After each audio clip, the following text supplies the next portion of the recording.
আসসালামু আলাইকুম, সবাইকে ইসলামিক বাংলাদেশ আরবিতে স্বাগতম। রাসূল সাল্লাল্লাহু আলাইহি ওয়াসাল্লামের 100টি সহিহ হাদিস।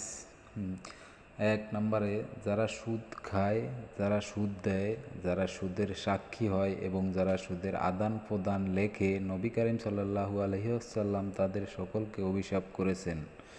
2 নম্বর, বান্দার উপর আল্লাহর অধিকার হলো তারা কেবল তারই আনুগত্য ও দাসত্ব করবে এবং তার সাথে কোনো অংশীদার বানাবে না। 3, বলো আমি আল্লাহর প্রতি ঈমান এনেছি, অতঃপর এ কথার উপর অটল থাকো। 4, যে কেউ এই ঘোষণা দেবে আল্লাহ ছাড়া কোনো ইলাহ নাই আর মুহাম্মদ সাল্লাল্লাহু আলাইহি ওয়াসাল্লাম আল্লাহ, তাকে জাহান্নামের জন্য নিষিদ্ধ করে দেবেন। 5, ঘুষদাতা এবং গ্রহীতা উভয়ের উপর আল্লাহর অভিশাপ। 6, পবিত্র থাকতে চায়